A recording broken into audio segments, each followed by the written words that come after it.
Good evening guys. Meron lang akong i-share sa inyo guys na isang kaalaman, trick sa mga mayroong flashlight na nawala ng charger o kung gustong mag DIY. Yan, meron tayong USB cord kung tawagin. Yan, ito yung ng charger. Ito yung para dito. Yan. Ito yung pinaka-supply. Ito yung pinaka mismong charger. Yan ang output niya ay 5 volt. Yan sa auto volt siya. Yan pwede 12 volts, pwede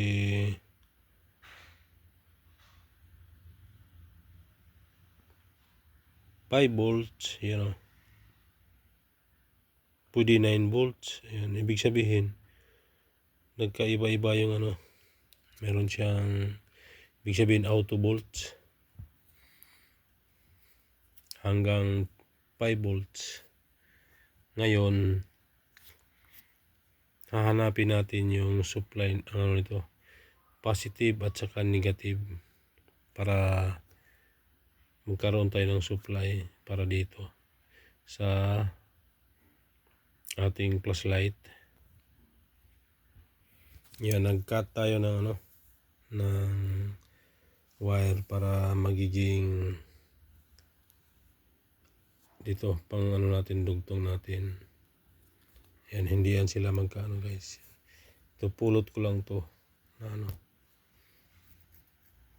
na pulot ko lang to pareho, pati ito. Yan pulot ko lang din to. Wala na siyang charger. Yan ibig sabihin, ito yung pinakasaksakan niya. Wala nang yan. Yan, kaya yan, compatible itong linya na to. Yan, parang hindi accurate yung isa. Itong mas malaki, accurate. Itong may puti, yan yung positive. Yan. Kaya alam na natin yan. Positive yan. May guhit.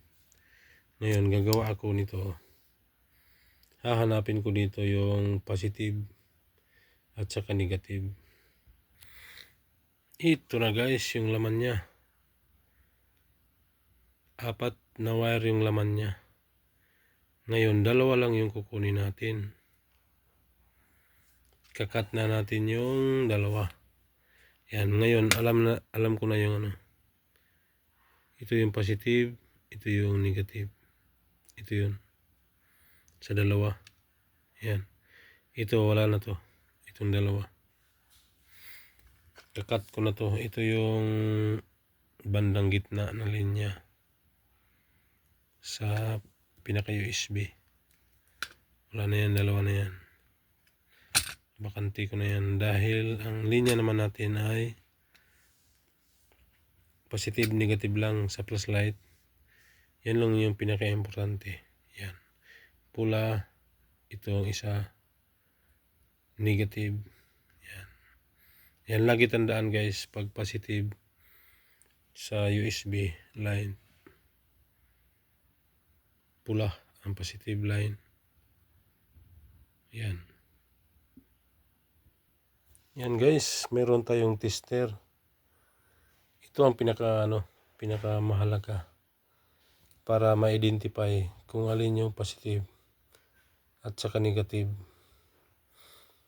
Ngayon, ikakabit ko na sa Tapos kailangan nakaturo yung DC natin sa 10. Under under 10 volts kasi sobra sa 5 volt yung yung source natin, Yan. Ngayon, i-identify na natin ang positive at saka negative. Ayan guys, meron na siyang supply. Patayin ko.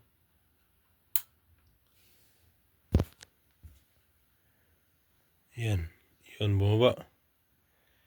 Yan guys, yan yung ibig sabihin na may supply na nababasa na ito. Tama yung ano natin, identification na linya. Identify na natin ang positive at saka negative. Yan, yun ko. Nasa... Yun o. Bakit ayaw?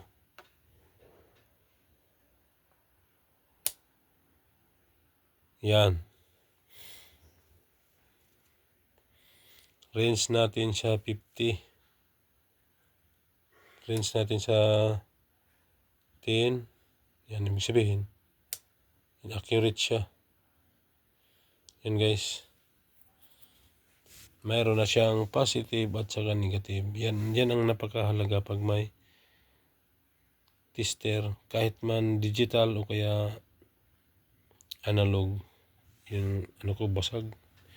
Pero makita naman yung tumatakbo yan Yan, pag nagpalit tayo ng selector ng voltahe, bumababa. Yan, umaakyat. Yan, ibig sabihin. Yun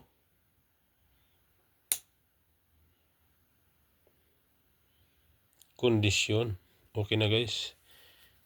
Ano ko na siya. I-tap. Dahil nakita natin yung positive at saka negative. Yan na guys. Yan Lagyan natin. Palo. Yan positive, negative. Palo. Okay na. Range natin sa 50.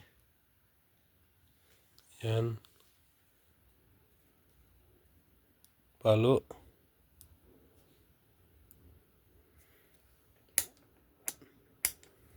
Baliktad. Nalagay sa, ayan, tama, tina, nasa tin. Iyon 5 volts. So okay na guys.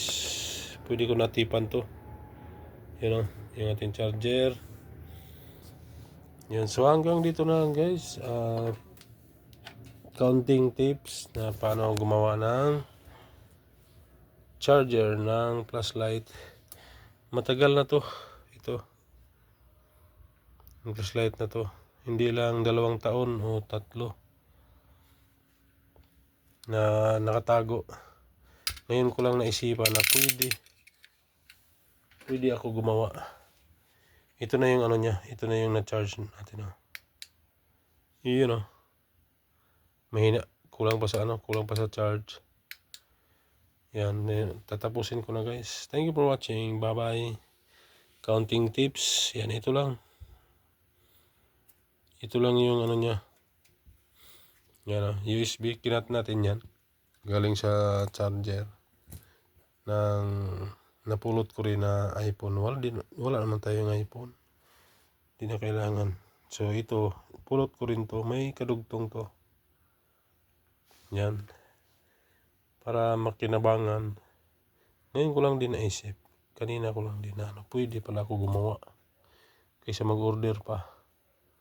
And guys, thank you for watching. Match naman yung battery niya ito. Fast charger siya. Wala pang 30 minutos na kargahan na. Ibig sabihin, ano siya, accurate. Thank you for watching. Bye bye.